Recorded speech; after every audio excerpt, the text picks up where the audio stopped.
37e épisode aujourd'hui, bienvenue au podcast Serra. Aujourd'hui, on est en compagnie de Ludovic Drano.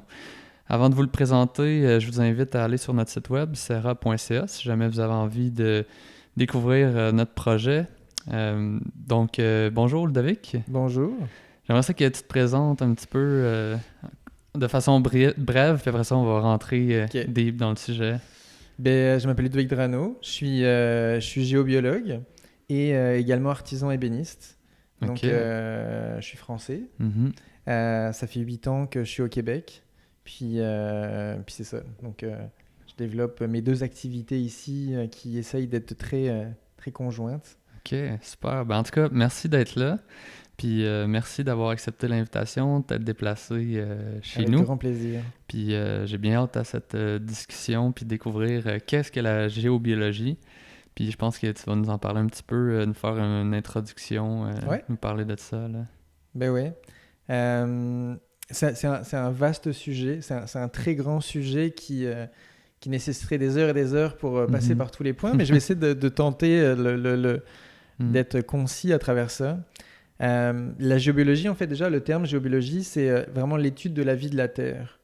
Puis c'est une science, c'est un art, on peut le définir sous différentes formes, qui date de plusieurs milliers d'années, euh, qui va travailler avec les énergies de la Terre, donc ce que émane la Terre sous différentes énergies, pour les utiliser pour activer le vivant, disons.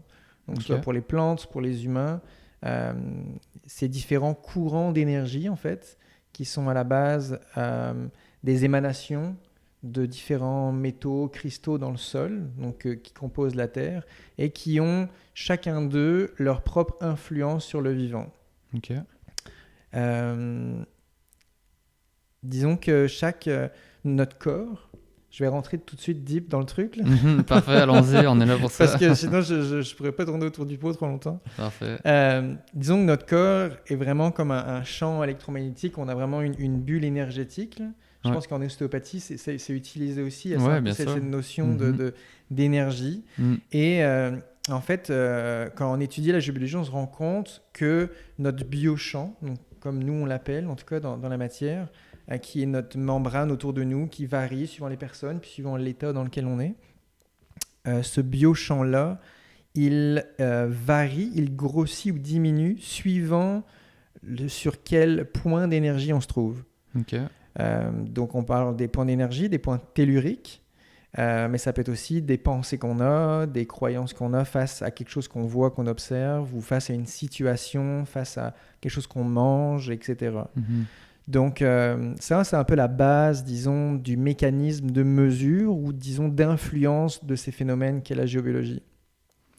Puis ça, ces champs-là électromagnétiques, c'est prouvé que ça existe, ça a été Ben, mesuré. disons que depuis des milliers d'années, puis pourquoi je dis des milliers d'années, c'est que euh, on retrouve en fait sur tous les monuments, les temples incas, les temples en Chine, en Égypte, les pyramides, etc.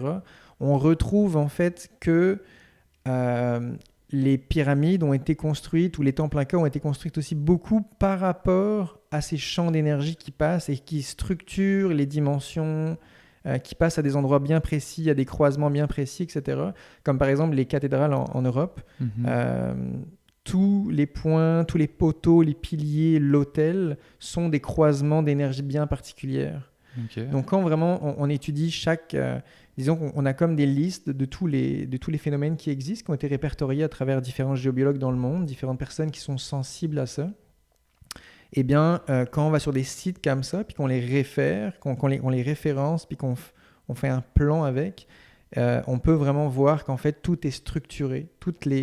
Ces monuments sont structurés avec plein de convergences de courants d'eau, de failles telluriques, de lignes d'or, de lignes d'argent, etc. Par exemple, sur un autel précisément, donc sur les cathédrales.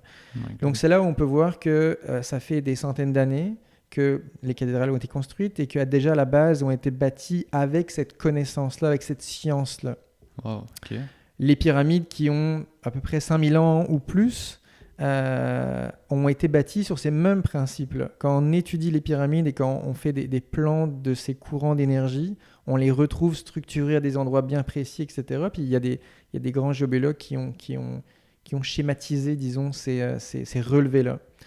Donc c'est là où on se rend compte que c'est une science qui date de très longtemps, qui était un savoir qui a vraiment été ancestral, qui s'est transmis au fur et à mesure par différents groupes. Moi, je suis français, donc je suis breton d'origine. Donc, chez les Bretons, on connaît les druides, qui étaient comme vraiment un peu le médecin du lieu, en tout cas. Et en fait, ces druides-là avaient ces connaissances-là. Puis les druides se transmettaient sous la forme de cérémonies, etc., d'initiation, toutes ces connaissances. Donc, au fur et à mesure des siècles, toutes ces connaissances ont été comme transmises avec le temps. Et donc, c'est arrivé jusqu'à nous aujourd'hui. Puis, il y a encore plusieurs personnes qui l'enseignent, qui l'apprennent, qui le découvrent.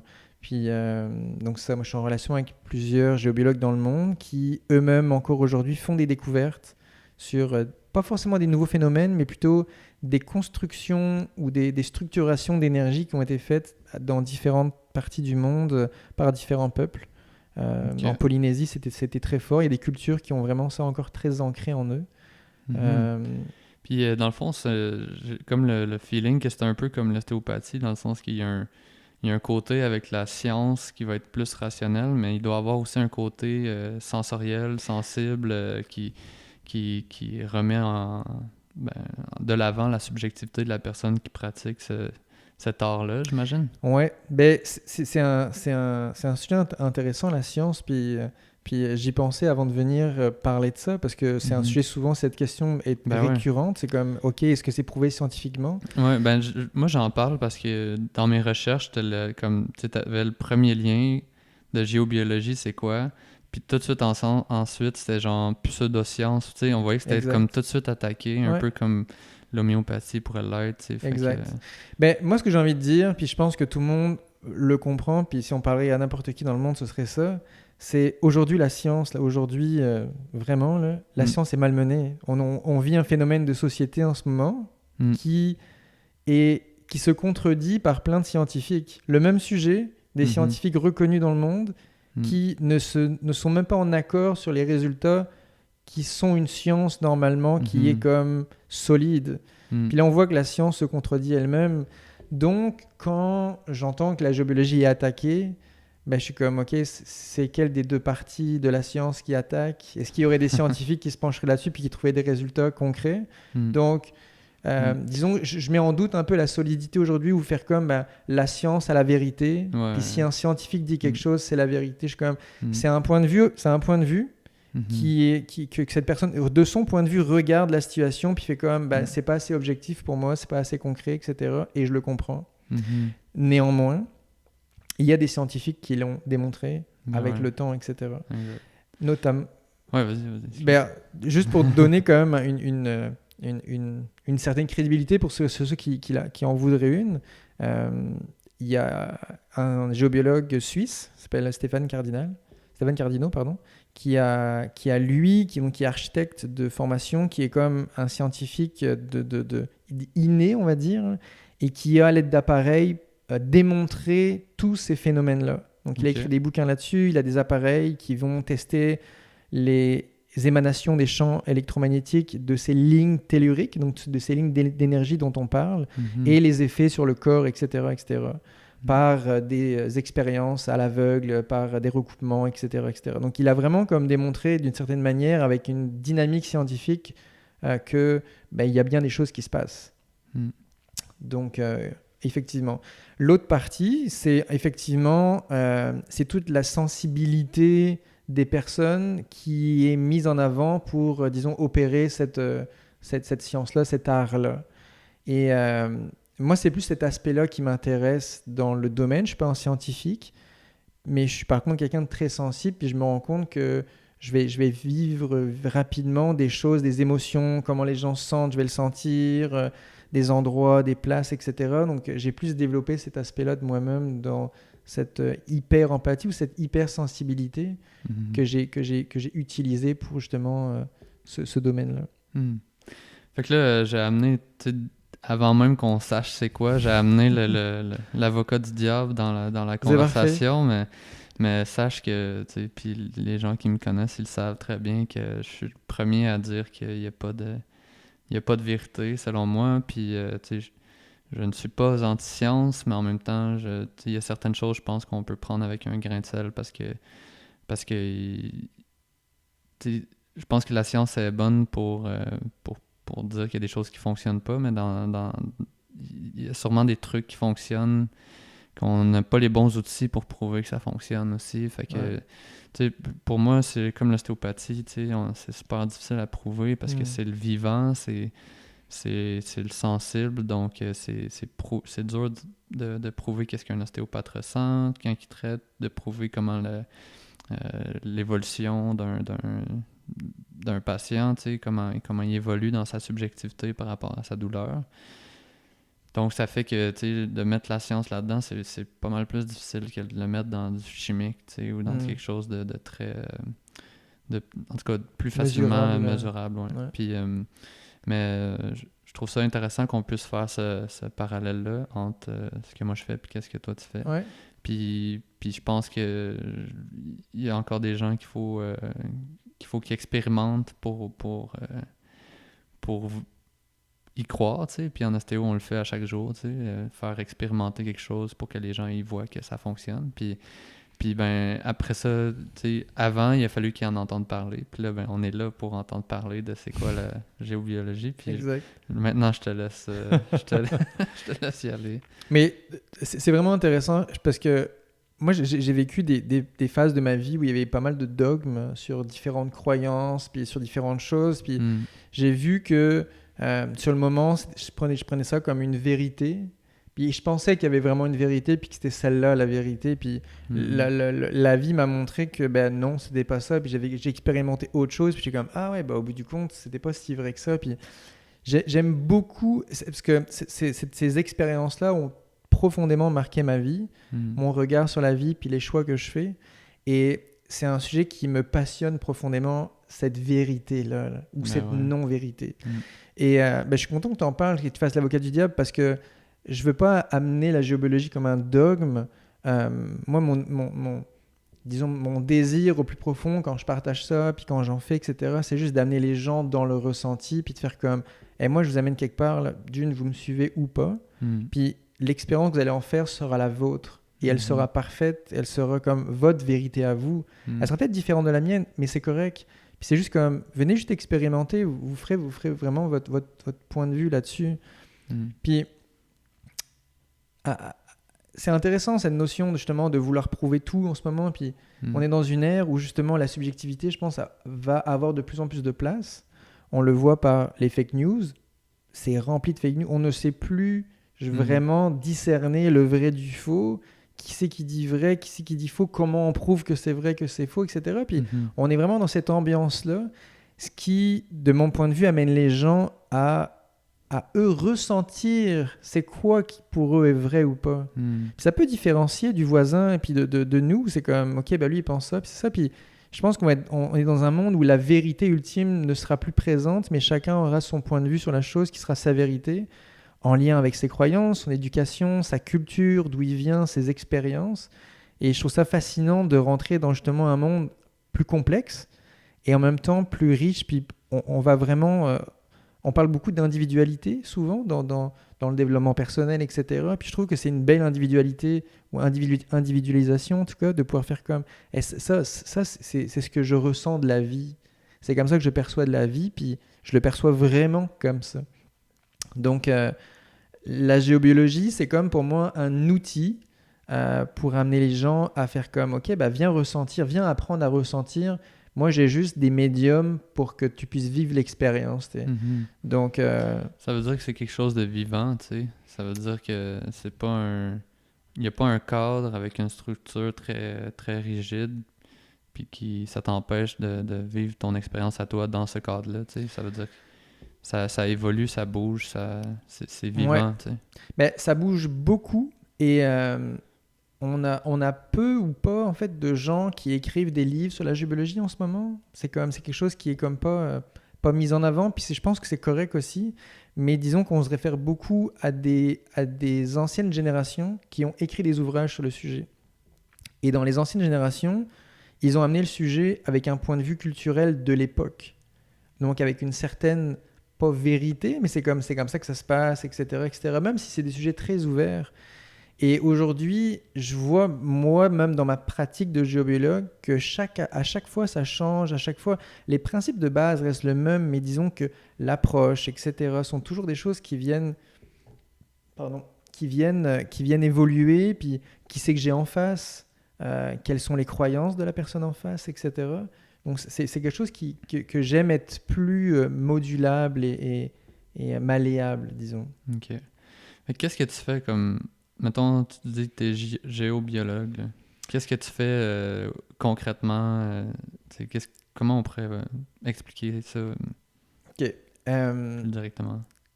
Il y a quelques années, par le biais de la formation de Solutions ERA en design de bâtiments écologiques, j'ai été amené donc, à donner des cours là. Et en fait, il y avait vraiment un besoin, c'était que les gens, eux, ils construisaient des maisons. Donc, ils voulaient comme avoir vraiment un aperçu avant de construire une maison, c'était quoi le terrain qu'ils avaient. Donc, je me suis mis à créer un espèce de service qui n'existait pas vraiment, puis qui était de l'accompagnement en pré-construction. Donc, les gens avaient choisi un terrain, ils avaient comme un coup de cœur, ils l'ont acheté ou ils sont en processus d'achat, puis ils voulaient savoir, est-ce que mon terrain est bon? Est-ce que j'ai fait un bon choix ou un bon achat? Qu'est-ce qu'il y a? Est-ce qu'il y a des bonnes ou des mauvaises énergies? Puis, à travers ça, j'ai pu vraiment accompagner les gens à révéler en fait le potentiel de leur terrain. Donc c'était vraiment d'aller sur place avec les gens, de prendre le temps d'ouvrir le ressenti à la nature, parce que c'était des terrains qui étaient souvent comme un bout de forêt ou comme des terrains qui n'étaient pas encore travaillés. Donc on était dans la forêt, puis là on se connectait à l'esprit du lieu, à la nature, aux présences de la nature qui était là. Puis à voir, ok, c'était quoi que cet espace a à dire, c'était quoi un peu comme le ressenti de ce bout de terre avait à nous partager, c'était quoi le projet de ce bout de terre, parce que c'est un écosystème, il y a des arbres, des insectes, des animaux, etc. Puis c'est un écosystème qui a une vie, qui est organisé. Puis là, il y a un humain qui arrive avec un autre projet. Donc l'idée, c'était d'arrimer tout ça ensemble et de créer une cohérence dans l'écosystème, en fait. Dans un écosystème présent, en intégrant l'humain, qui généralement n'a pas trop de tact avec les écosystèmes présents. Disons qu'on voit l'enjeu en ce moment, là, à travers l'écologie, etc. Donc moi, je voulais amener cette dimension-là, de faire comme, il y a de la vie ici, là. Avant de t'installer, viens voir ce que ça a à dire, viens présenter ton projet, viens te présenter toi, c'est quoi que tu veux venir vivre ici. Et je me suis rendu compte qu'en faisant ça, la nature s'ouvrait vraiment. Wow. Et les gens aussi avaient une autre vision de leur projet. Ils avaient une relation, une réelle relation avec l'espace dont ils allaient habiter, avec les arbres, avec tout ça. Puis, donc ça crée vraiment quelque chose de fort, puis d'intime et d'émouvant souvent dans cette première, disons, contact, dans ce premier contact. Ah, wow, c'est vraiment hot. Puis, as-tu des exemples d'histoires, de cas, mettons, des endroits que vous avez visités puis que vous avez vraiment découvert qu'il y avait comme certaines choses spécifiques? Ben en fait, ça, disons que c'est la première phase quand on rentre sur le terrain. Ensuite, c'est de vraiment voir c'est quoi les phénomènes, disons, telluriques. Est-ce qu'il y a des phénomènes qui vont... Tantôt, je parlais des phénomènes. Je vais revenir à ta question. Je vais juste faire un petit détour pour bien cerner le point.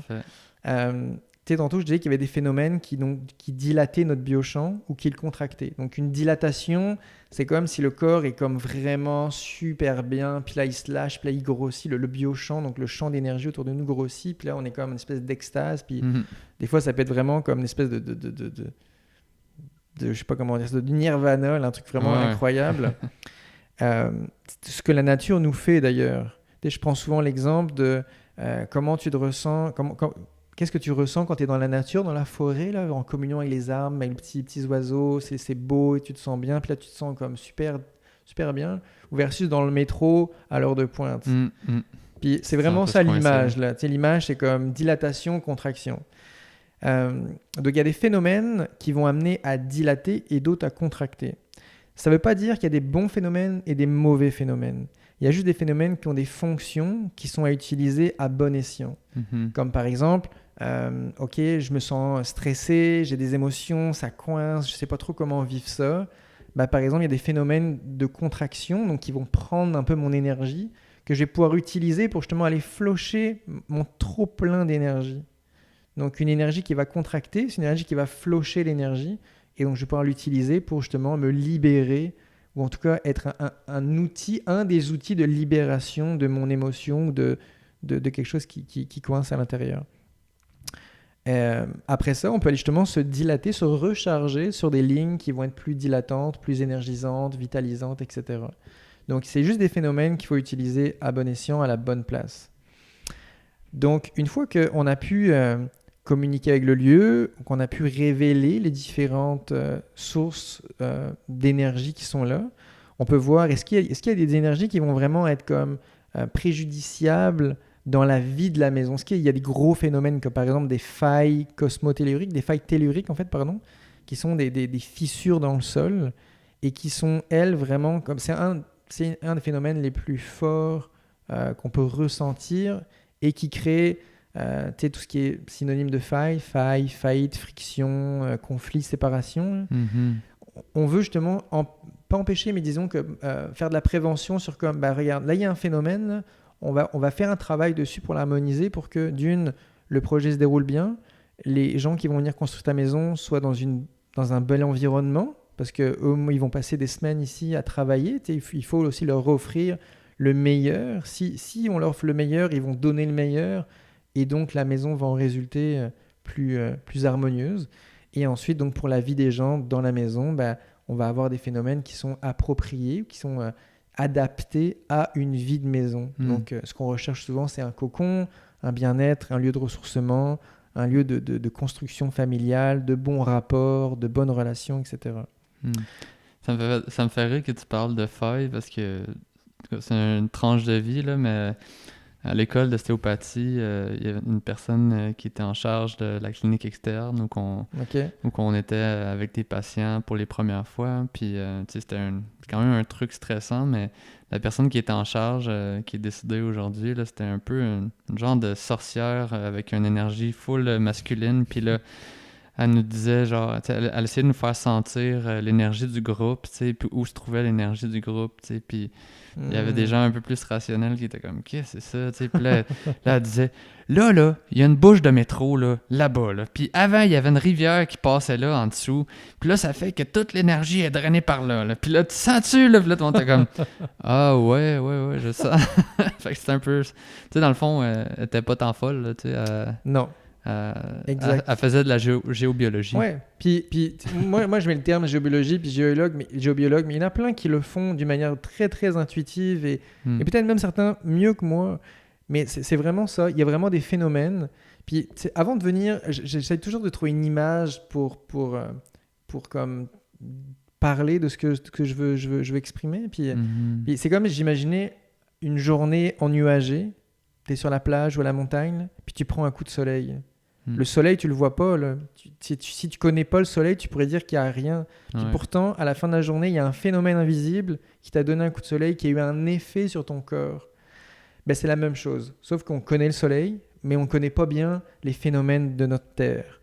Et c'est un peu ça, en fait. C'est des phénomènes qui sont là, qui sont omniprésents. On vit tout le temps avec, comme le soleil, comme la Lune, qui a des effets. La Lune aussi est pareil, qui a des effets sur l'eau, les marées, nos émotions, etc. Pourtant, c'est invisible, mais il y a un effet pareil. Et voilà, tous ces phénomènes-là sont autour de nous, on vit avec, on ne sait pas forcément comment vivre avec, comme on ne sait pas forcément vivre avec la Lune et ses impacts. Les femmes, je pense, en sont plus affectées que nous, plus sensibles en tout cas à ça. Puis je trouve que c'est super intéressant parce qu'on a cette sensibilité à redécouvrir, à déployer, puis à utiliser, en tout cas à danser avec.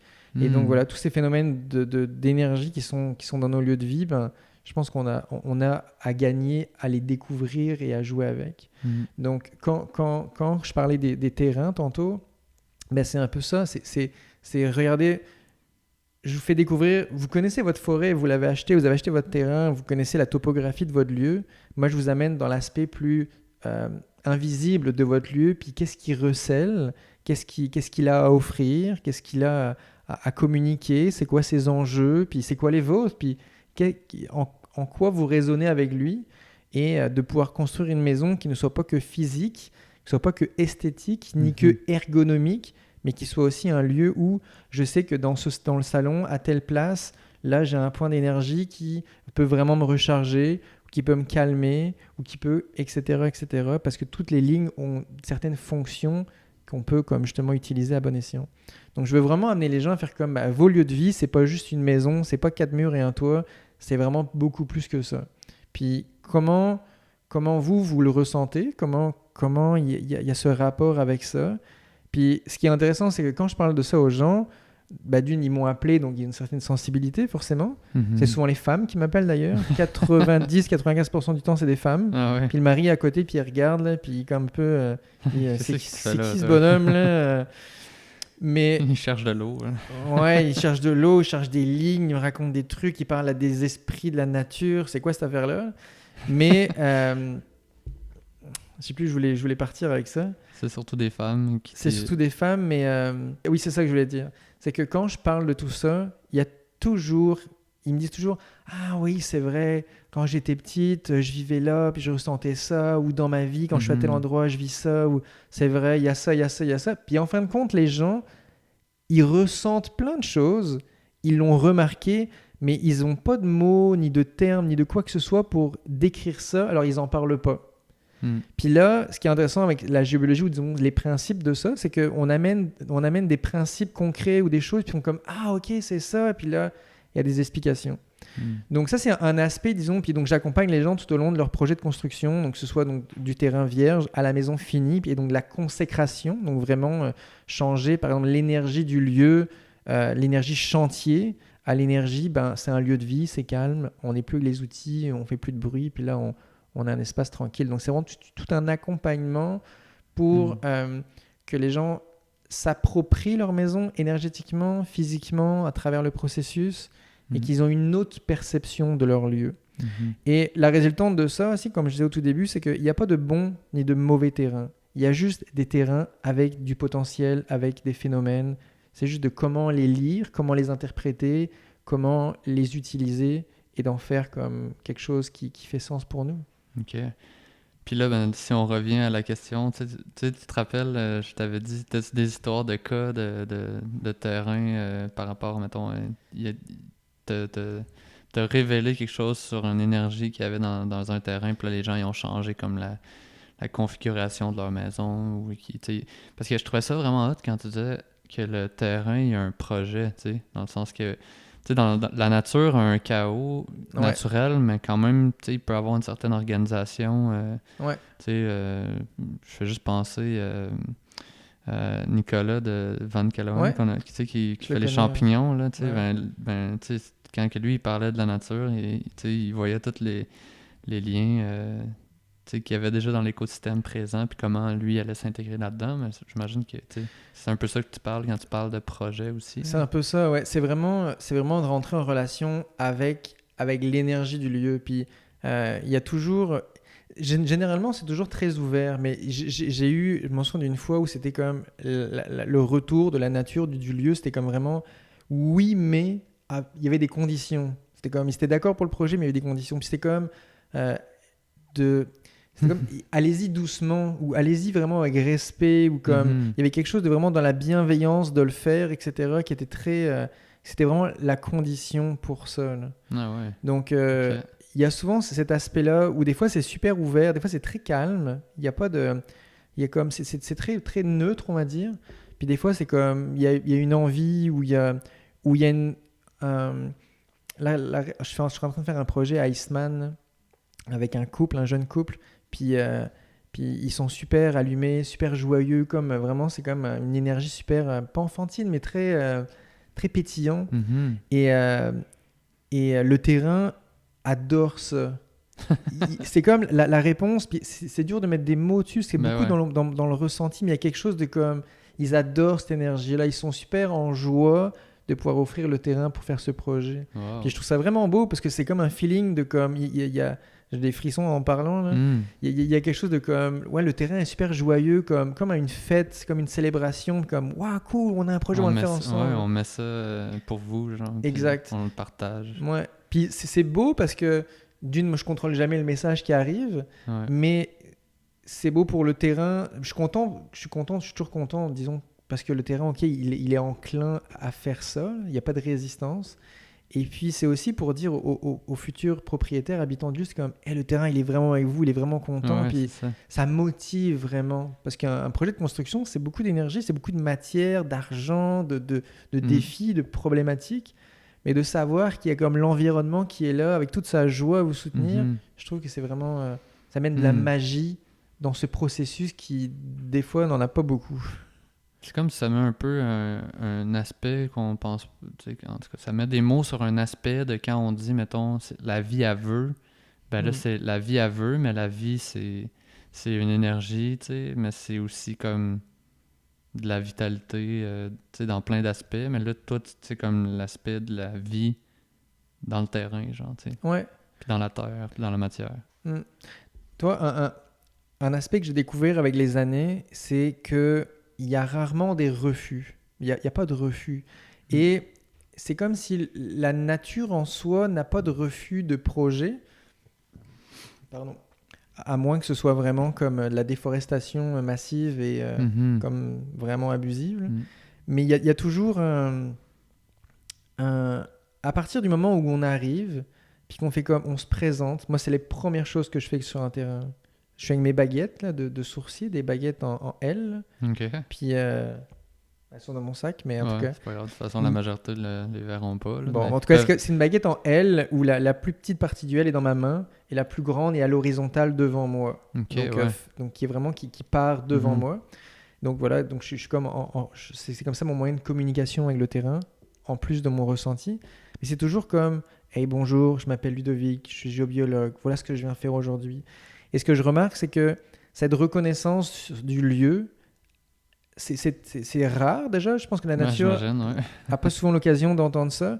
Puis c'est le moyen que j'ai découvert pour vraiment rentrer en collaboration avec le terrain, avec la nature. Puis cette collaboration-là, elle est pas refusée. C'est comme, hey, ils veulent collaborer avec nous.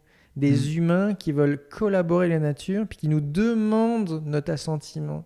Puis à partir de là, c'est comme si toutes les portes s'ouvraient et il y avait vraiment une ouverture à faire comme, ben oui, on veut collaborer. En Mm. gros, c'est ce qu'ils attendent. Mm. C'est cette reconnaissance-là.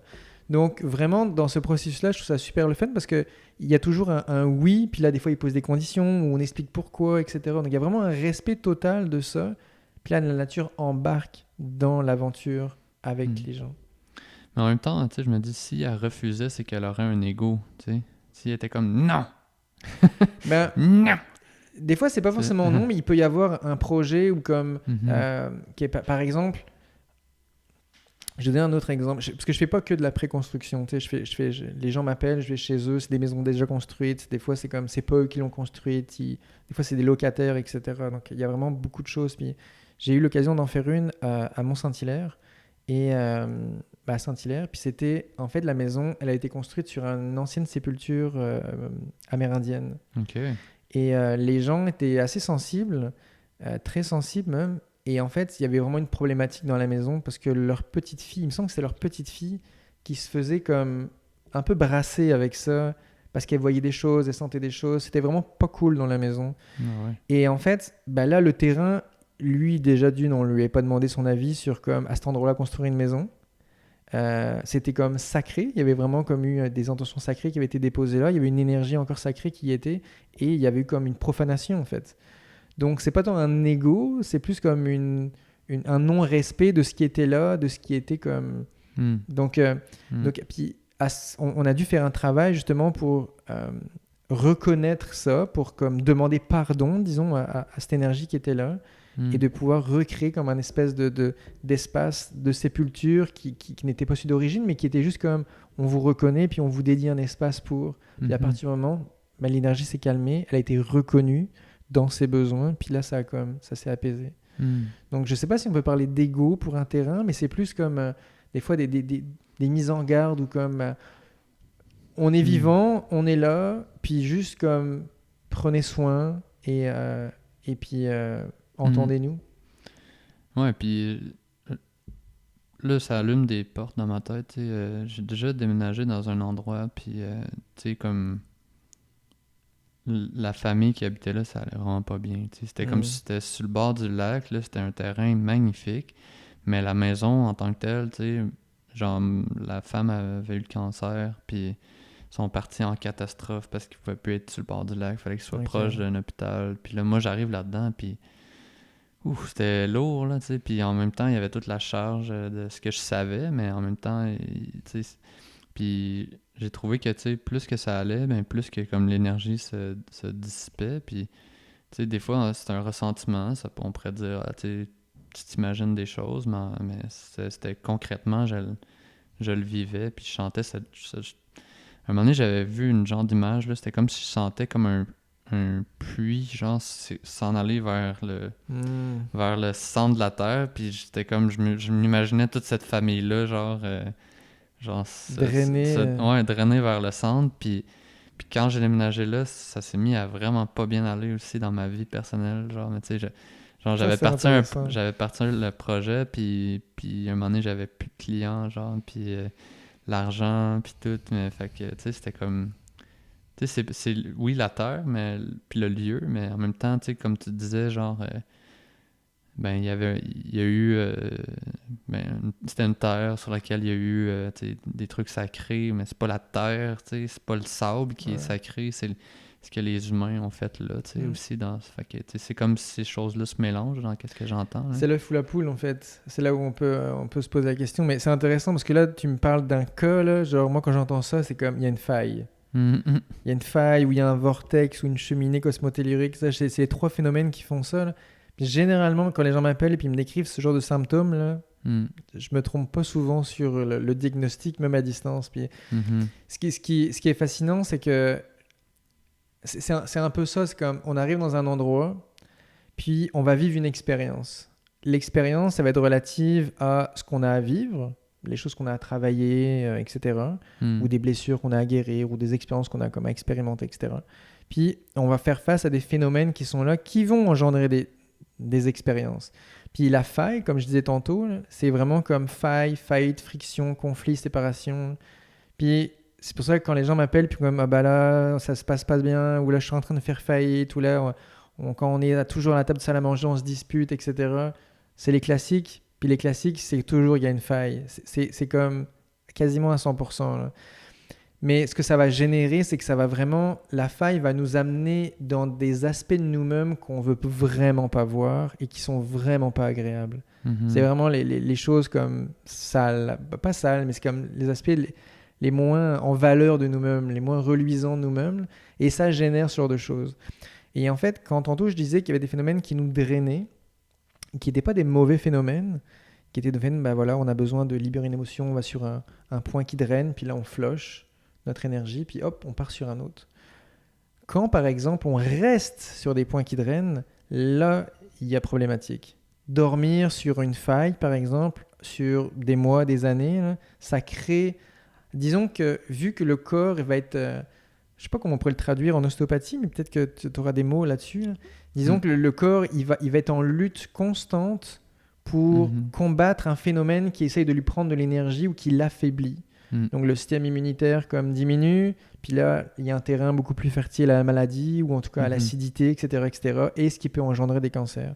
Il y a beaucoup d'études, il y a des gens qui ont vraiment fait des études en France, en Europe en tout cas, sur des quartiers entiers avec des phénomènes géologiques telluriques, et des relations avec des cancers développés dans ces quartiers-là. Ah ouais. Donc il y a vraiment des études qui ont été faites là-dessus, puis c'est impressionnant. Puis c'est un peu ça en fait, l'idée c'est comme on n'est pas obligé d'aller jusqu'au cancer pour vivre l'expérience, là. On peut s'arrêter avant. Puis c'est là tout l'idée de faire de la géobiologie dans les lieux. Puis moi je suis pas là pour vendre, mais disons que je vois le bénéfice par contre de le faire parce que justement, ça nous évite de dormir sur des lieux qui ne sont pas appropriés, soit à dormir, soit à rester, soit à travailler 8 heures par jour sur un lieu qui nous draine. C'est pas aidant, c'est pas nécessaire. Donc l'idée de pouvoir venir révéler un espace, c'est de faire comme, regarde, un espace déjà construit, t'es déjà habité. Bah regarde là, ok, ton sofa il est super, super bien placé, tu as une belle ligne qui te dynamise, quand tu es dessus, vraiment ça te revitalise. Par contre, ton lit, il y a un phénomène, on pourrait déplacer le phénomène, puis comme travailler dessus parce qu'il ne t'aide pas pendant ton sommeil. Ok, fait que c'est quand même vraiment précis comme, Très. comme genre tu sais, sur l'aspect. Tu sais, c'est pas genre un terrain, tu sais, 100 pieds par 100 pieds Ah que non, non, t'as une faille. c'est quasiment au 10 cm près là. Ah ouais. Ah ouais, c'est vraiment Ok. précis. Aux baguettes, je peux te dire exactement c'est où, etc. Puis on pourrait poser la question, tu pourrais me la poser, à faire comme, ok, ouais, mais est-ce que c'est toi qui trouves des trucs? Est-ce que tu les inventes, etc. Hmm. Puis ce qui est intéressant, c'est que quand on donne des cours de géobiologie, moi, c'est vraiment ma partie préférée, c'est dans la mise en application de toutes ces méthodes, mais dans la matière. C'est pas forcément la théorie, mais c'est comme, ok, on prend les baguettes, on est 20 sur un terrain, puis on cherche des choses. Ben, on trouve toujours la même chose, en fait, tous au même endroit. Hmm. Donc, il y a vraiment ce consensus implicite qui est là, qui fait que bon, bah, un phénomène est vraiment un phénomène à cette place-là. Ok. Donc, moi, quand je suis tout seul, bon, bah, il n'y a personne qui me valide, mais je sais avec l'expérience que le phénomène est là, puis Mhm. on peut le mesurer, quoi. Ouais, c'est un peu comme en ostéo, que tu sais, on est capable d'avoir un consensus, mais en même temps, tu sais, tout le monde a un peu sa vision sur la chose, Ouais, puis ça fait que c'est là tout l'art de pratiquer pendant longtemps, puis avoir tes propres préférences par rapport à exact. certaines réalités. Ouais. Puis tu sais, tu disais, est-ce que c'est moi qui les invente ou est-ce qu'ils sont là? Puis ben, en ostéo, tu sais, quand on observe, que, tu sais, est-ce que c'est le fait qu'on l'observe que ça change ou est-ce que Exact. est-ce que c'était là, même si, tu sais, est-ce que c'est un peu comme est-ce qu'on crie dans la forêt, est-ce qu'il y a quelqu'un qui va l'entendre ou, tu sais, ben, c'est le phénomène, je pense que quand il est observé, ça le modifie. Tu sais, parce que sur le Ouais. point de vue, juste sur le point de vue philosophique, il y a beaucoup de gens qui parlent de ça, là, Ouais. de la phénoménologie, tu sais, qu'est-ce qui crée la réalité. Est-ce que ton sofa est vraiment dans ton salon quand il n'y est pas? Ouais, un peu comme un jeu vidéo, tu sais. Ouais. Est-ce que tout le reste de la map est là quand Ouais. t'es pas là? Est-ce qu'elle est toujours codée ou c'est le fait que quand t'arrives, ça se code? Mm. Tu sais, est-ce que c'est comme s'il y a une lumière qui se déplace, puis tout le, tu sais, quand elle est pas là, tout le reste c'est noir, puis ça se crée, puis fait que c'est quand même intéressant Oui, c'est vraiment de intéressant. partir dans cette Ouais. philo-là, là, mais... Ben, Mm. avec les années, puis avec différentes expériences combinées, j'en suis arrivé à une hypothèse, en tout cas, c'est l'hypothèse du moment pour moi. Puis je remarque que vraiment, c'est comme tout ce que je vis parle de moi. Donc, en fait, tout ce que je vois dans ma réalité, tu sais, ce que moi je pourrais dire comment je vois la vie, tu sais, en la détaillant tout, puis tu pourrais me dire la tienne, puis on se rendrait compte qu'il y a des choses similaires, mais il y a des choses comme on le perçoit pas du tout pareil. Mm. Pas forcément dans les couleurs ni dans les formes, mais comme dans les impressions des gens, des faits, des actualités, quoi que ce soit. Mais je me rends compte que tout ce que je perçois parle de moi. Puis, Mm. donc j'ai vraiment pris le temps, avec les années, tu sais, de voir ça, de faire comme, ok, attends, là je vis ça, là, mais c'est quoi que ça dit sur moi là? C'est quoi cette affaire? C'est comme, si moi je le vis, c'est que c'est pas par hasard, je suis pas victime de la vie ou victime de Mhm. quelqu'un ou d'un phénomène, donc il y a quelque chose qui est un reflet de moi, mais qui est en déni. Disons que moi, il est inconscient encore pour moi. Puis il se présente à moi pour le rendre conscient avec le temps, puis si j'ai l'ouverture pour l'observer ou pour en tout cas le décoder. Puis dans les lieux, c'est un peu la même chose. Les gens vont venir vivre dans un lieu ce qu'ils ont à vivre. Donc ils choisissent pas des maisons par hasard. T'sais. C'est pas une bad luck d'avoir choisi une maison avec une faille. C'est qu'il y avait vraiment quelque chose à travailler avec la faille. Il y avait vraiment des aspects inconscients qui allaient être mis au conscient par la faille. Puis c'est pas souvent agréable, mais c'est souvent comme nécessaire ou en tout cas Mhm. bénéfique dans le temps. C'est ça, je voulais demander tantôt. Je me disais, là, t'arrives à. Tu sais, tu disais, faut pas que tu vives trop longtemps avec l'affaire. Mais là, faut que tu la contournes, l'affaire. Tu sais, tu disais, c'est une question de 10 cm. Là. Faut que tu la laisses, Bonne dans le question. coin ou est-ce que tu sais, faut que tu vives avec ou tu déménages ou. Très bonne question, ouais. En fait, moi, au début, j'étais vraiment géologue, j'étais comme le technicien qui venait voir les aspects, etc. Mais j'ai toujours été passionné des émotions, de l'humain, de comment il fonctionne. Puis avec le temps, j'ai développé comme une méthode, on va dire de thérapeute quasiment. Mais mon médium, c'est la géologie. Donc par la Mhm. géologie, je rentre chez les gens, puis je parle avec eux, puis les phénomènes me disent des choses sur eux. Donc j'ai développé comme des outils pour les faire parler d'eux, en fait. La maison, à la limite, elle n'est pas importante en soi. C'est eux qui c'est important. Mais la Mhm. maison, elle me dit juste des choses sur eux. Puis des fois, c'est plus facile pour certaines personnes de passer par quelque chose d'extérieur, comme passer par la maison pour pouvoir dire des choses sur eux. Ouais. Donc j'utilise ça. C'est Mm. peut-être un peu ratoureux, mais ça fonctionne. Puis il y a personne qui, tout le monde est content de ça en tout cas. Ben ouais. Puis disons que c'est super intéressant de voir les phénomènes, puis surtout dans les couples. C'est vraiment un sujet qui m'a fasciné. D'une, les couples dans ma vie à moi. Là. J'ai expérimenté beaucoup de choses en tout cas, puis j'ai appris beaucoup sur moi, puis je le vois chez les gens aussi. Donc disons que la mécanique de comment ils fonctionnent, la maison me donne des outils, en tout cas des cues. Puis pour chaque phénomène que je vais enlever, comme par exemple une faille, je vais pas l'enlever. Je vais faire en sorte que les gens conscientisent pourquoi ils vivent sur une faille. Mm. Qu'est-ce qu'ils vivent avec la faille? Qu'est-ce que la faille fait ressortir en eux-mêmes, dans leur couple, avec les enfants? C'est quoi les sujets de chicane? Pourquoi il y a ça? Pourquoi ils le vivent au fond, au bout du compte? Puis de se rendre compte que de leur amener un autre point de vue. Disons que je l'enlève jamais tant qu'il n'y a pas une conscientisation de ça en fait. Puis je vais vraiment leur amener un autre angle de vue sur une situation. Comme oh, je me chicane avec mon conjoint parce que ça. Puis moi, je peux arriver avec un autre point de vue plus neutre en disant ouais, mais il fait ça parce que ben, lui, il vit ça comme ça. Puis pour lui, c'est normal de le faire. Ou d'une certaine manière, c'est une preuve d'amour, peut-être maladroite, mais c'est la seule qui peut. Puis d'un coup, l'autre personne fait comme ah, bah ouais, ok. Puis d'un coup, tout se relâche et se détend.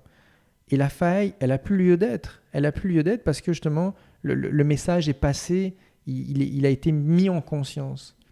Donc une fois que le phénomène a été mis en conscience, bah là, la faille, qui est une séparation, une fissure, donc ça crée deux parties, bah la faille, dans son opposé, bah c'est l'union. Puis d'une certaine manière, la faille était la séparation, puis une fois qu'on a pris conscience, ça devient l'union, donc elle devient juste comme l'inverse, et elle devient le symbole de cette reconnexion avec l'autre ou avec une partie de soi, etc., etc. Donc on fait vraiment comme changer la perception du phénomène. Et là, le phénomène a moins d'impact.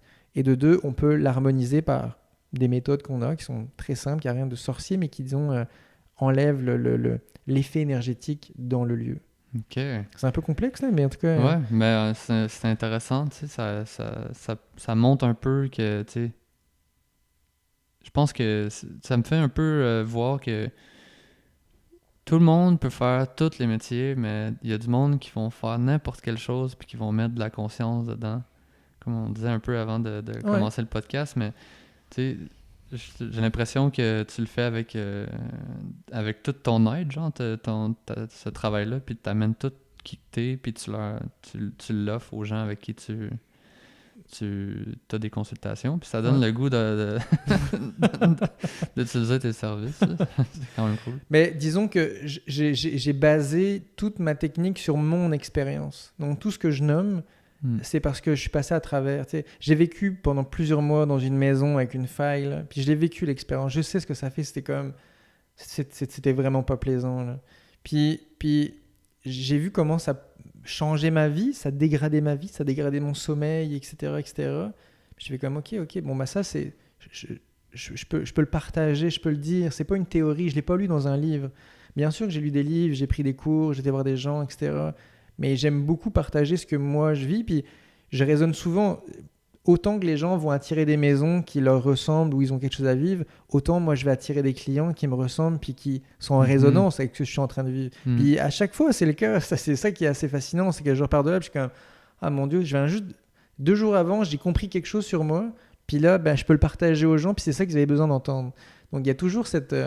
je sais pas si c'est eux qui sont traités ou moi qui est traité avec ça, mais en tout cas, il y a un partage, puis c'est ça que j'adore. Il y a une relation d'intimité. Je suis 3 heures chez les gens à peu près. Là. C'est court. Là. Mais en 3 heures, on va être super deep. Là. Ça part souvent comme en thérapie de couple, les gens pleurent, etc. Il y a des choses qui se passent. Donc c'est très, très rapide et très... très intense. Ça peut être très intense. Puis je suis quelqu'un de très intense aussi dans ma manière de vivre les choses, puis dans mes émotions. Donc ça doit transparaître là-dedans. Mais j'aime aller là-dedans. Puis moi, j'arrive jamais en faisant comme moi je suis le thérapeute qui va vous guérir, qui a tout compris, etc. C'est comme moi aussi, je fais des choses. Là.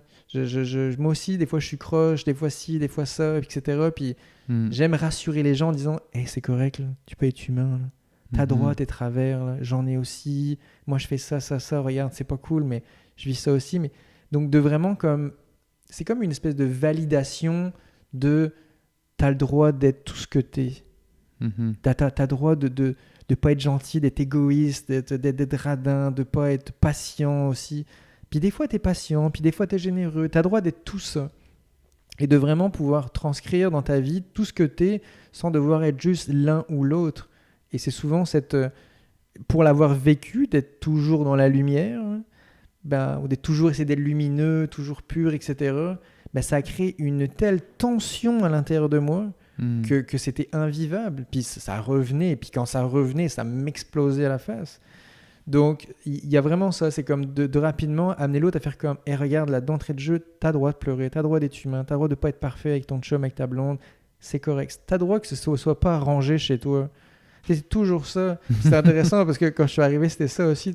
J'ai déménagé, c'est comme c'est un peu en bazar. Je suis comme chez moi, c'est pas propre non plus tout le temps. Là. Ouais, non, c'est ça. Moi, je suis comme.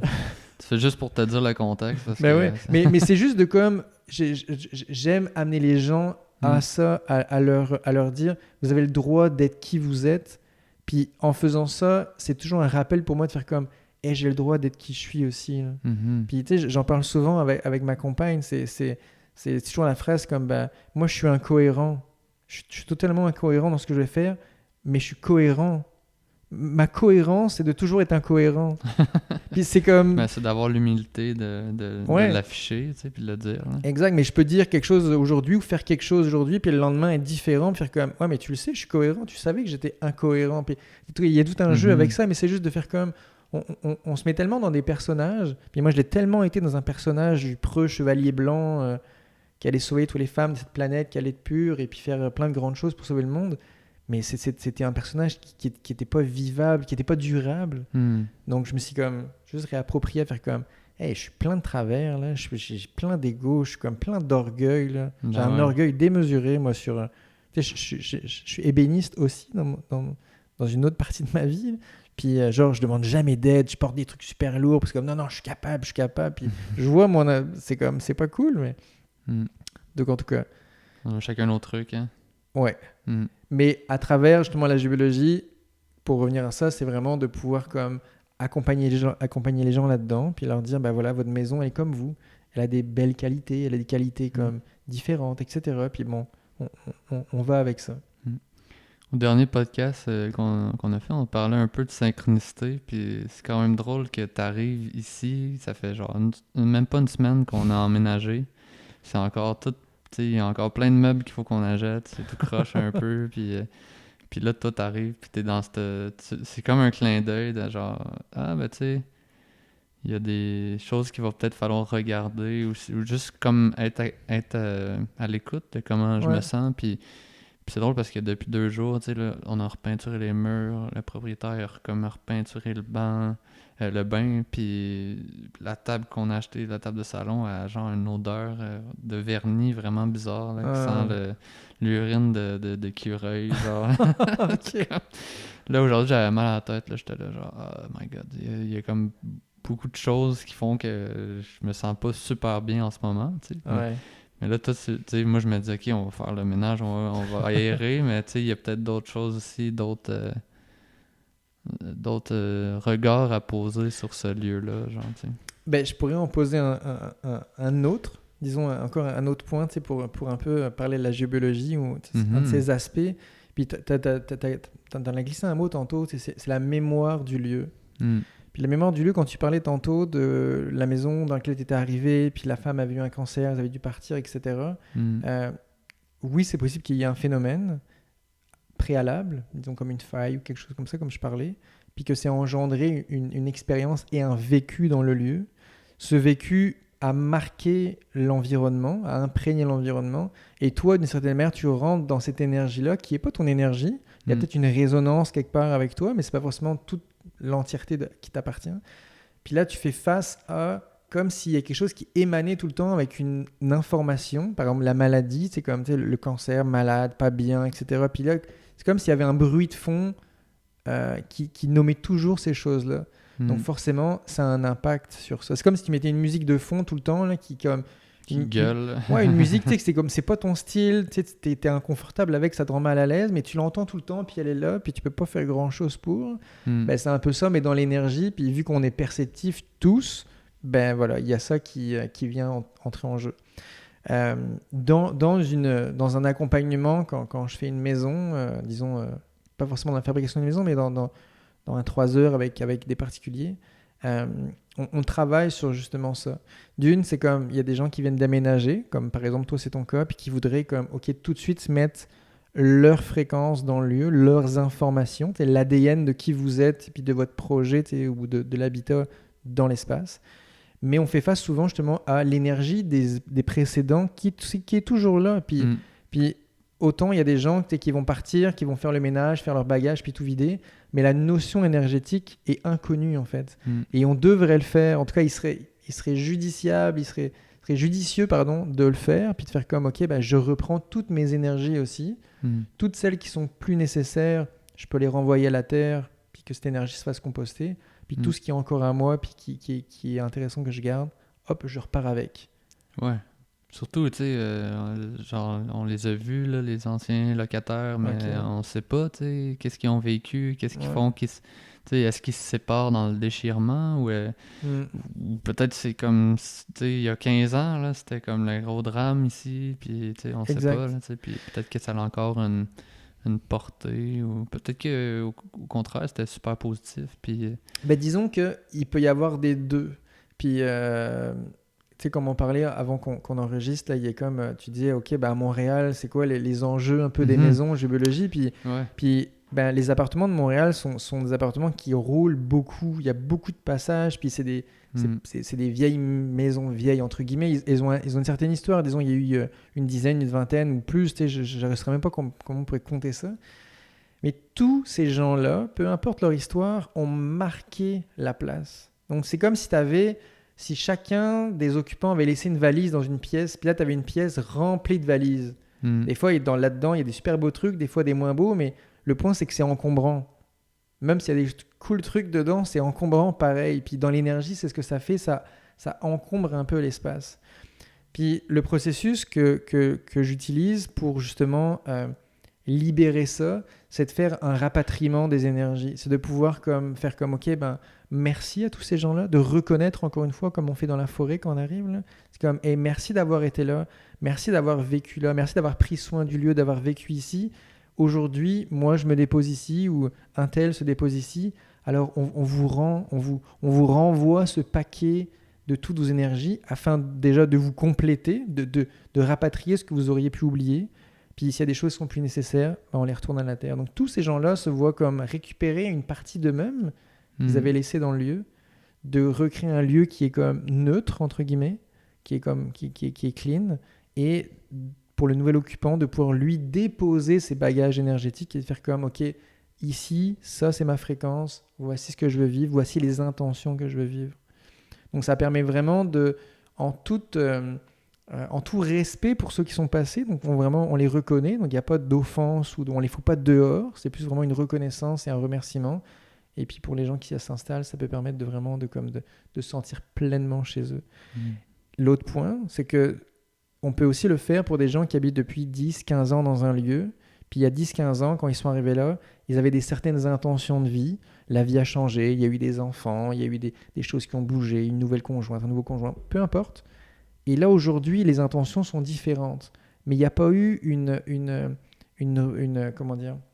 un réajustement des intentions. Donc là, on peut refaire un processus pour justement comme nettoyer les 15 dernières années et remettre quelque chose qui est plus actuel. Donc d'actualiser le lieu avec des nouvelles intentions. Un peu comme si on faisait de la visualisation aussi, tu sais, un peu juste de prendre le temps aussi, ça crée quelque chose, là, tu sais, de prendre le temps d'y penser, d'y réfléchir, puis exact. Puis de le visualiser aussi. Là. Mais dans le sens, les gens n'ont pas besoin d'un géobiologue pour le faire. Moi, je le fais parce qu'il y a une méthode qui a été développée, puis comme j'accompagne les gens dans une espèce de méditation pour le faire, puis les mots viennent intuitivement pour le faire. Mais si les gens avaient juste comme l'élan profond de le faire, puis qu'ils comprennent ce que je viens de dire, le mécanisme, ben, ils peuvent le faire par eux-mêmes. Puis c'est ça qui est intéressant, c'est pour ça que dans ce que je voulais dire aussi tantôt, c'est comme dans toutes les interventions, les accompagnements que je fais, j'explique toujours aux gens ce que je fais. Ils sont avec moi pendant les 3 heures. Idéalement, toute la famille est là. Même s'il y a des enfants, là, je veux qu'ils participent, qu'ils s'approprient les choses, qu'ils comprennent ce que je fais, qu'ils apprennent ce que je fais. Je leur montre, ou aux enfants ou aux gens, s'ils ont cette curiosité, je leur donne mes baguettes, puis on le teste ensemble. Vraiment, je veux qu'ils repartent, ou que quand je repars, ils soient plus autonomes dans cette relation énergétique avec leur lieu, avec eux-mêmes, avec leurs ressentis, et avec éventuellement, s'ils allaient dans d'autres lieux, ils pourraient avoir un peu plus d'ouverture sur ça. Donc il y a vraiment cette autonomie qui, moi, est dans ma mission. Tu me demandais au début un peu c'était quoi ma mission. J'ai le goût de démocratiser le sujet, d'en parler avec légèreté, de rendre ça accessible et de pouvoir en parler à n'importe qui.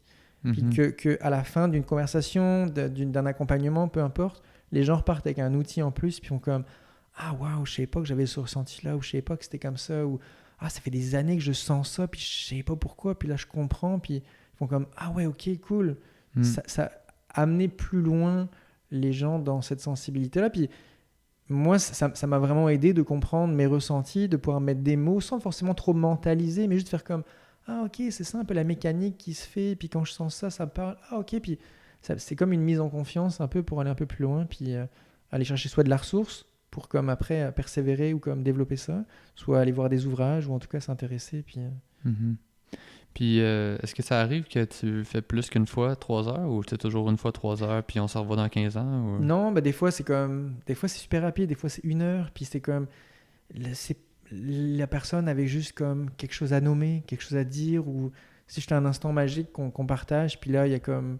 Il n'y a plus rien, genre ça s'est ouvert, ça s'est refermé. Ça s'est ouvert, puis là il y a un partage, puis moi je suis là à écouter ou comme à donner un angle de vue, puis des fois c'est super efficace. Des fois ça peut être plus efficace en 1 heure qu'en 3. Ça dépend, c'est vraiment à chaque fois différent. Donc, mais tu fais pas des fois 3 heures puis tu retournes un mois plus tard faire un autre 3 heures? Disons que avec l'expérience, ça s'est rarement fait. Les gens en 3 heures à peu près, ça amène déjà une bonne couche, puis il y a une intégration à faire. J'aime toujours avoir les feedbacks des gens, les retours, puis j'ai souvent des super beaux retours de comment ils ressentent le lieu ou comment dans la famille ça a changé, etc. Puis ça, c'est toujours tellement gratifiant parce que c'est quand même, ok, c'est pas juste... j'ai pas juste fait de la fumée pendant 3 heures, puis fait un show de boucan. Là, c'est comme, ils ressentent l'effet même des semaines plus tard. Donc je suis comme, ok, il y a quelque chose qui s'est passé. Parce que même moi, des fois, j'ai du mal à me croire, ou j'ai du mal moi-même à faire comme, ok, mais est-ce que je suis un charlatan? Est-ce que ça a vraiment fonctionné, etc. Puis il y a toujours, la vie me renvoie toujours un signe en me disant comme, hey, regarde. Je suis comme, ah, ok, ouf. Ouais, c'est cool. C'est ça. Mais disons que pour l'accompagnement de maison, il y a plusieurs fois dans la préconstruction.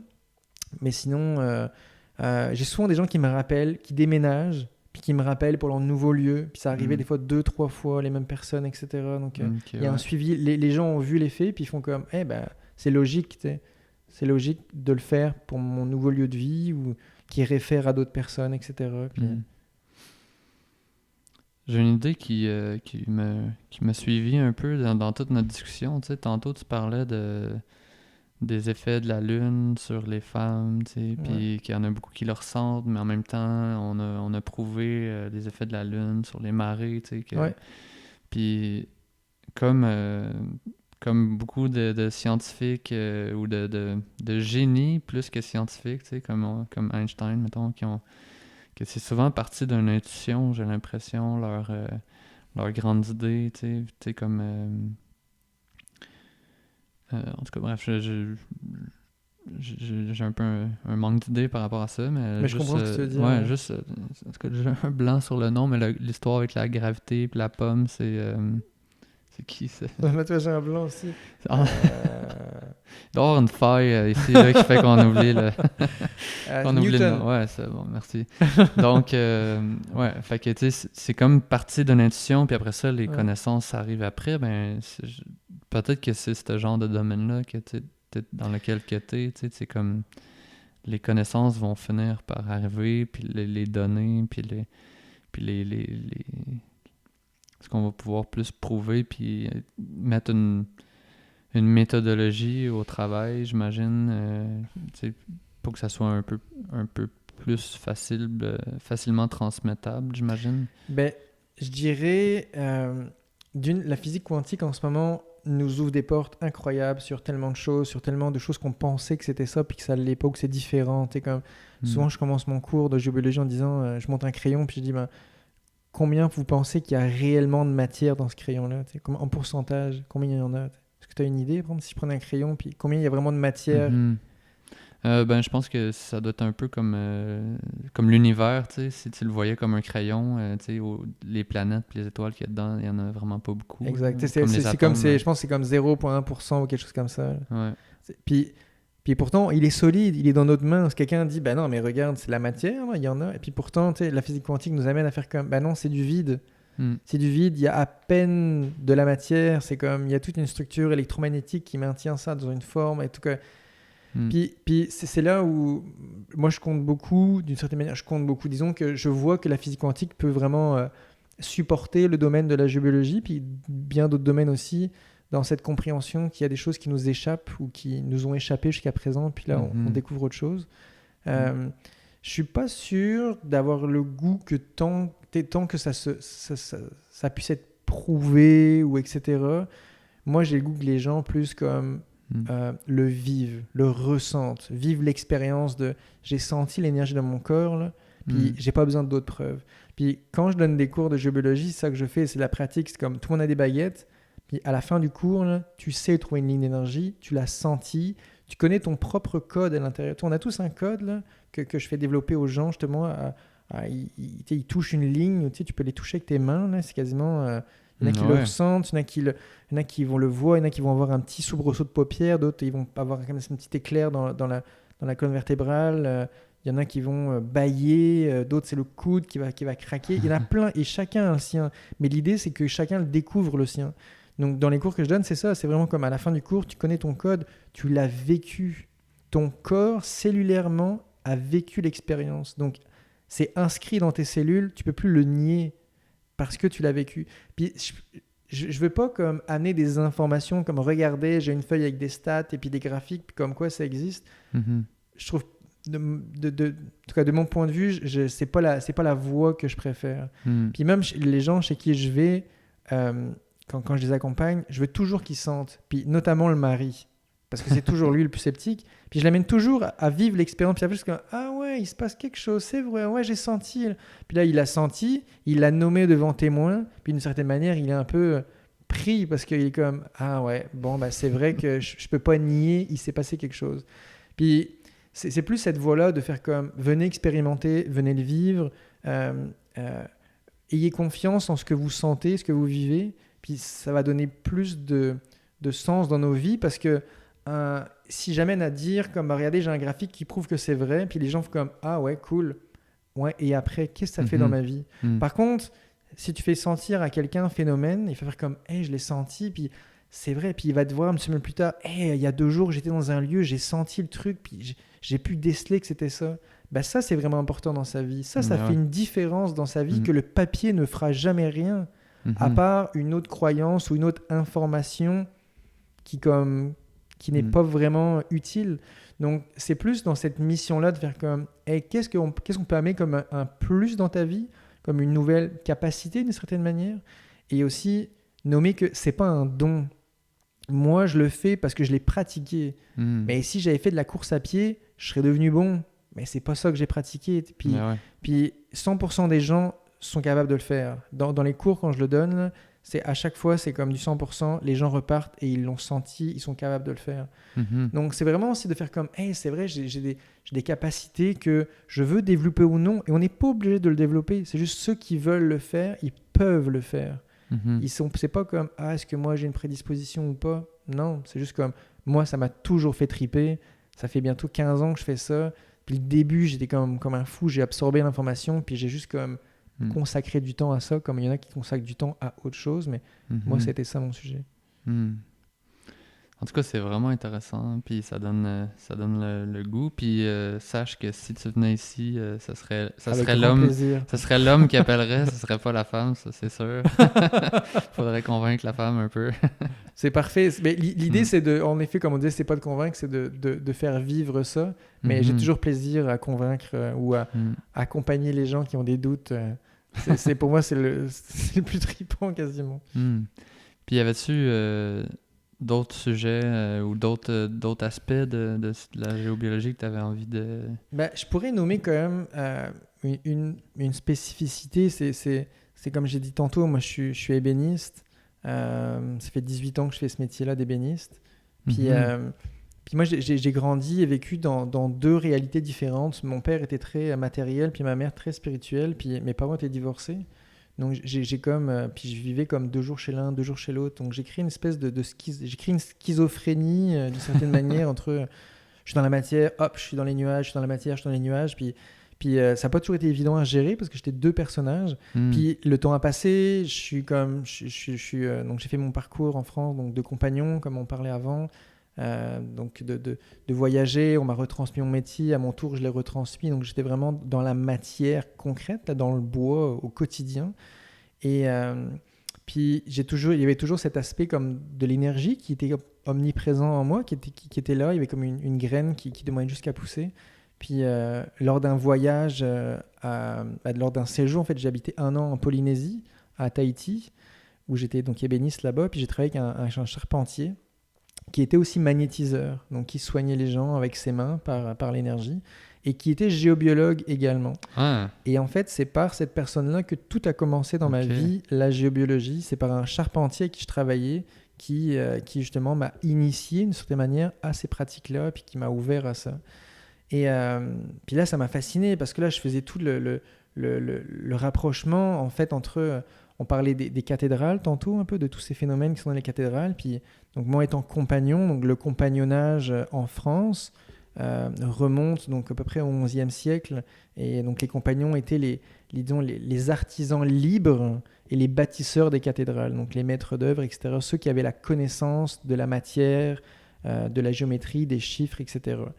Et donc, avec les siècles, le compagnonnage a poursuivi, s'est développé, a transmis, puis ça existe encore justement parce que la retransmission est présente, donc des plus anciens aux plus jeunes, etc. etc. Donc c'est comme infini, c'est une source qui ne se tarit pas, donc la connaissance et les bonnes pratiques se poursuivent.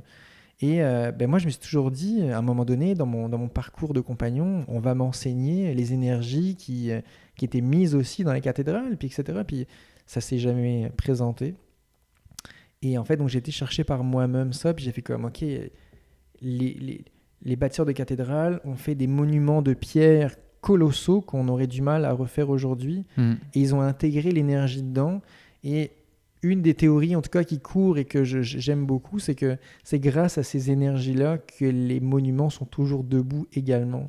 C'est comme si ça crée une espèce de force électromagnétique qui crée un aimant, un énorme aimant qui collait les pierres ensemble et Mm. qui faisait ça. Puis les tailleurs de pierre polarisaient leur roche quand il est posé. C'est-à-dire qu'ils tapaient toujours un coup de massette sur le dessus ou le dessous, peu importe, mais sur une des faces des pierres. Donc ce qui crée une polarité dans la pierre.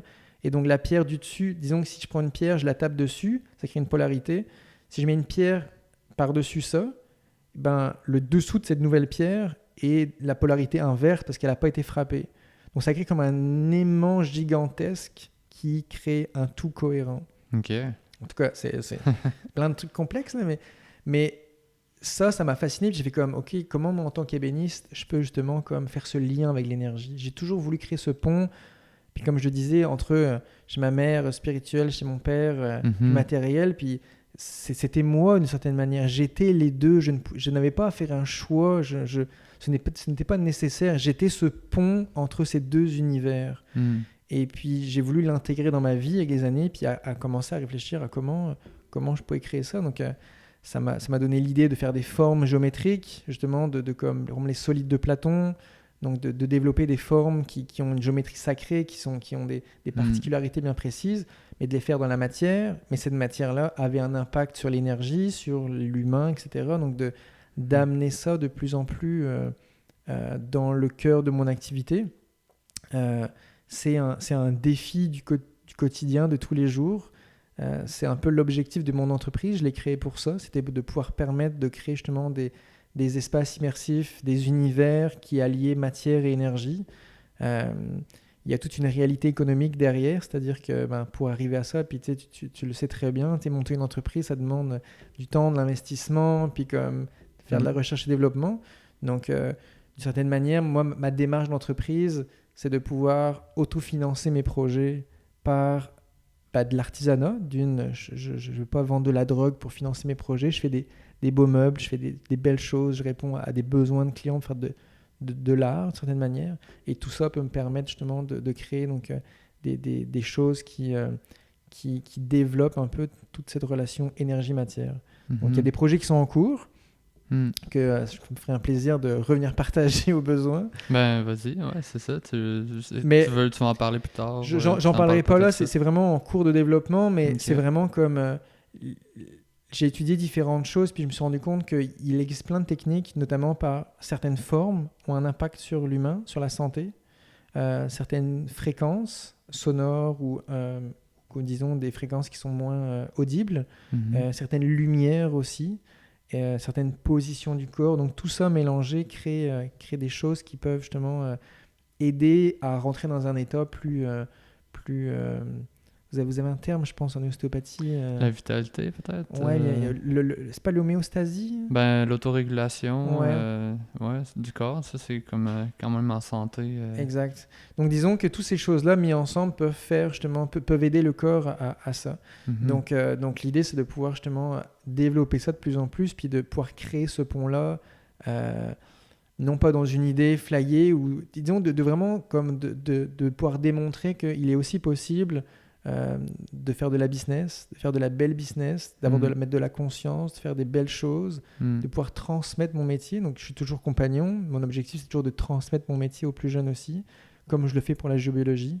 Et donc, de faire comme... de plus créer de séparation entre la géobiologie puis un meuble, mais de faire comme mon meuble, ça devient une table de salle à manger, devient un organe de la maison, devient un élément essentiel. Des gens vont se rassembler autour. Quelle énergie mon meuble va dégager, va être imprégné, etc. Ouais. Il y a toute cette démarche de rendre un peu cette conscience aussi à l'artisanat, de faire comme j'ai mis des pensées, j'ai mis des émotions pendant que je l'ai fabriqué, puis est-ce que je veux vraiment que toutes ces émotions-là rentrent chez les gens? Des fois, c'est difficile d'être dans un atelier, puis il y a des journées plus tough que d'autres. Puis je suis comme, est-ce que je pourrais justement comme enlever la mémoire de ce que j'ai mis dedans, mettre des intentions, etc. etc. Donc d'amener, disons, l'artisanat à une vision un peu géobiologique de la chose pour amener une nouvelle perspective sur le sujet.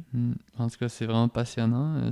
C'est aussi un autre sujet qui me passionne, de faire le pont entre le savoir-être et le savoir-faire. Là. C'est un peu ce que j'entends dans ce que tu disais, puis c'était d'ailleurs le sujet de l'épisode numéro 4 là, du podcast, parce que j'avais invité un ostéo pour qu'on parle de ça, là, savoir-faire, savoir-être, parce que les deux sont intimement liés. Si tu mets pas de présence, puis d'intention, puis de conscience dans qu'est-ce que tu fais, ben, des fois, peut-être que tu serais mieux de pas le faire. Puis même, au contraire, si tu fais rien, mais que tu le fais en présence, en conscience, peut-être que c'est plus puissant ça que d'être le meilleur technicien puis le meilleur en tout cas, de faire ça doit être la même chose.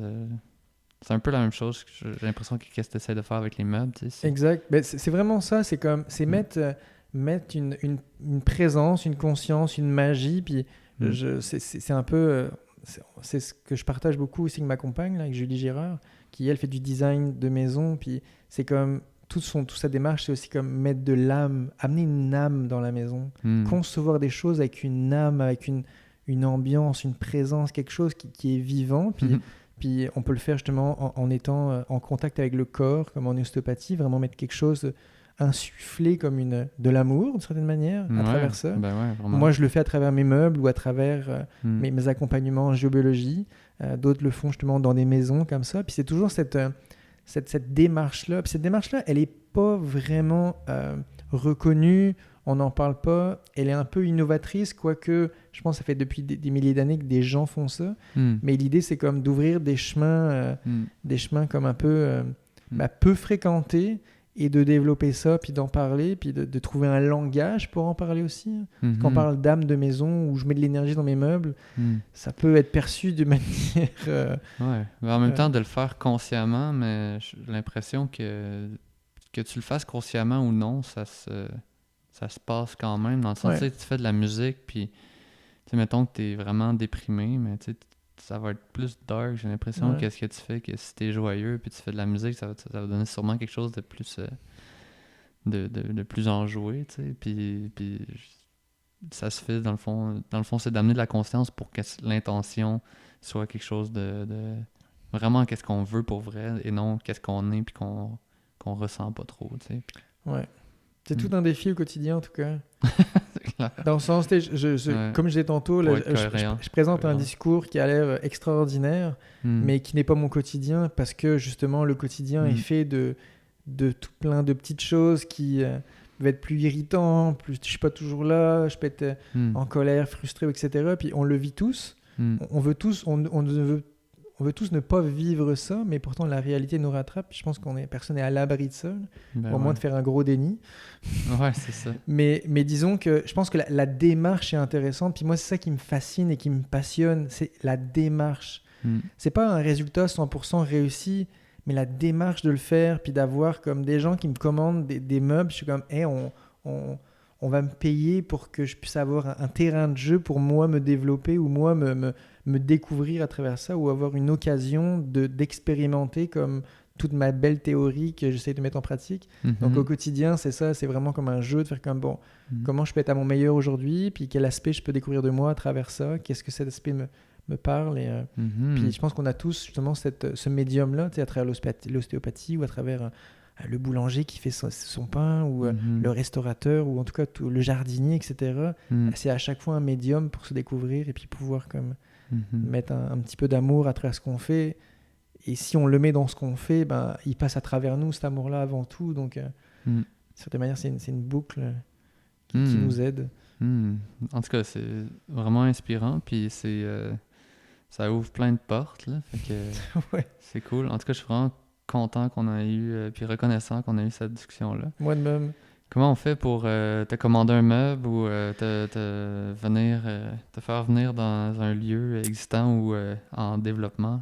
Me contacter par courriel, c'est le plus simple. Ludovic.drano @gmail.com. Ok, fait que Ludovic avec un C. Ludovic avec un C, puis Drano, Drano. Okay. Et m'envoyer un petit courriel, et puis ça me fera toujours plaisir. Parfait. Fait que pas de site web encore. J'ai un site web, Canopé Design. Canopé Okay. Design, qui est le nom de ma compagnie. Donc canopédesign.com.